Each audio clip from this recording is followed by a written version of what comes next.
Hello, traders, and welcome to your Thursday edition of SIFX Daily Financial News. We've got today's essential market updates, expert analysis, and insights to guide your trading decisions. Subscribe to stay connected, and don't forget to check cfx.com for in-depth reports and strategies for staying ahead in today's market landscape. In US market news, the S&P 500 rose on Wednesday, and the Nasdaq hit a record high above 20,000 points, driven by a tech rally. This comes after the latest inflation report boosted expectations of a Federal Reserve rate cut next week. While the Dow dipped slightly, losing 0.22%, tech giants like Tesla, Nvidia, and Alphabet posted strong gains, with Tesla soaring nearly 6%. However, health insurers struggled after a legislative proposal threatened their profitability. And in global markets, Asian stocks followed Wall Street's tech-driven rally. Japan's Nikkei crossed 40,000 for the first time since October, supported by a weaker yen. South Korea's Kospi and Hong Kong's Hang Seng also posted gains, continuing the optimism as traders priced in an almost certain Fed rate cut next week.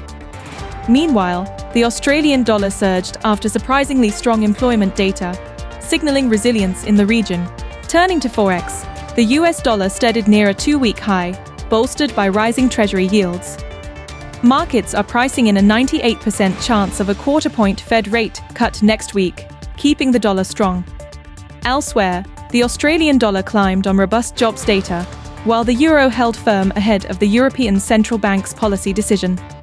In Japan, the yen edged lower after reports suggested the Bank of Japan might delay further rate hikes. Shifting to commodities, gold hit a one-month high earlier today, supported by expectations of lower interest rates. Prices briefly touched $2,725 per ounce before easing to $2,711 as investors locked in profits. Zero-yielding gold continues to attract investors amid geopolitical uncertainties and a favorable rate environment. And finally, in oil markets, prices remain steady. US crude is trading near $70 per barrel as forecasts of weak demand weigh against potential sanctions on Russian oil. Analysts are closely watching China's economic policy shifts, which could spark a rebound in demand next year. Thanks for tuning in. If you found today's market news useful, like, share, and subscribe to stay in the loop. We'll be here tomorrow for our final update of the week. Don't miss it. Keep trading smart with CFX.